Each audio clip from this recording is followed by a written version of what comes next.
Hey there, Hardway Learnt here. I thought I'd take a minute to update y'all on the court case. Just yesterday, we found out that the judge found in our favor on the pretrial motions that the defendants had filed.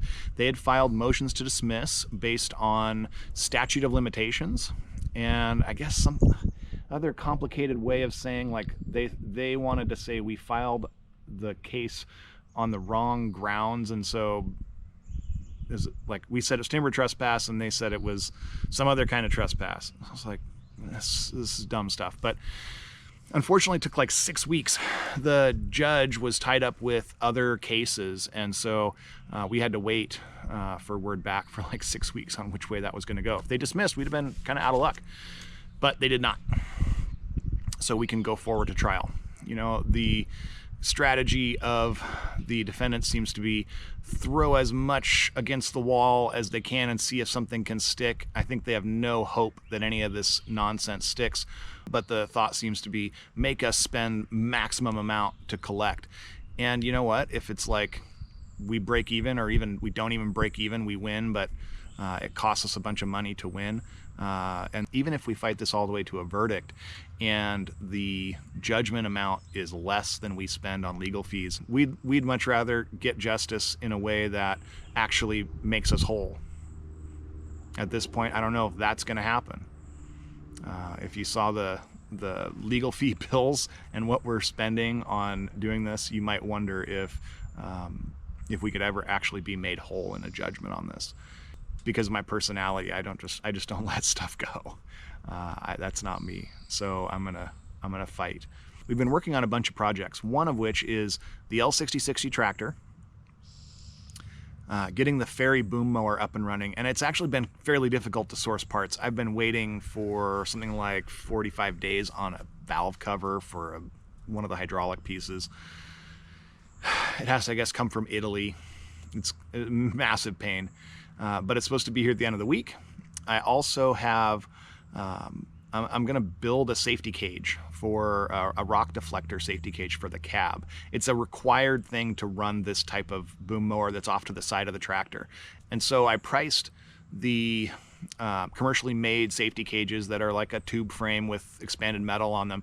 And to get a back panel and a right side panel, something like $5,000. It's just ridiculous. So I looked at other options, and basically I'm going to fabricate one on the cheap. I'm hoping to have it done for under $1,000. And I've got a big chunk of the parts here for that already, and we'll be starting up work on that soon. So watch for those if you're into tractors.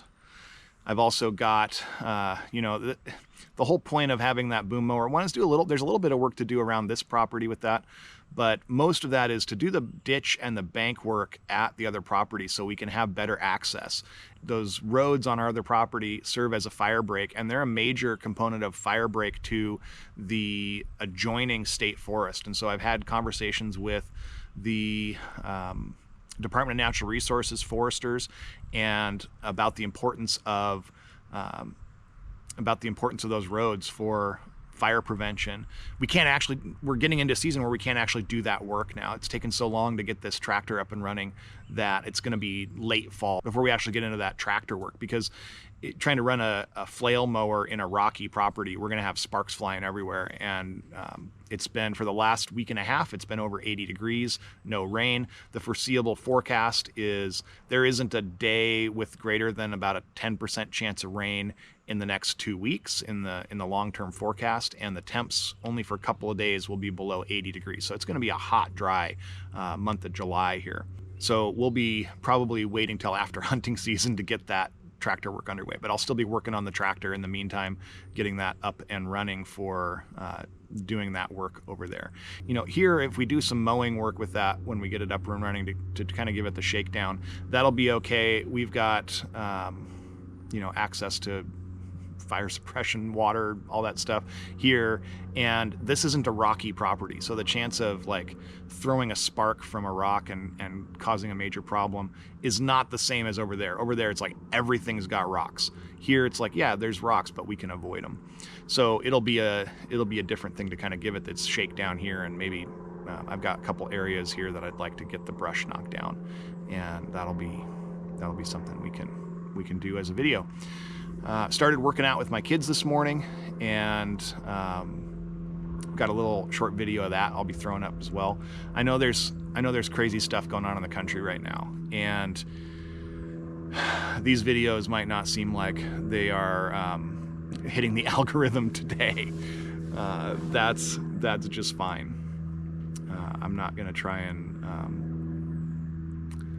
post content that is to hit the algorithm. I also don't believe in censoring myself. You know, if I don't use bad language in videos, but I don't feel like censoring the normal language in a video. If there's some word that comes up in one of my videos because of its in context meaning, I'm not going to censor it. I'm also not going to censor it from a title. I'm not going to look for intentionally inflammatory language, but at the same time, I'm not going to block out words that might cost me algorithmically. I think that's nonsense. I think that's a level of self-censorship that we need to fight back against. And we need to fight back against that level of censorship from the top down, but self-censoring serves no one. Let the algorithm favor who it favors. I honestly don't care.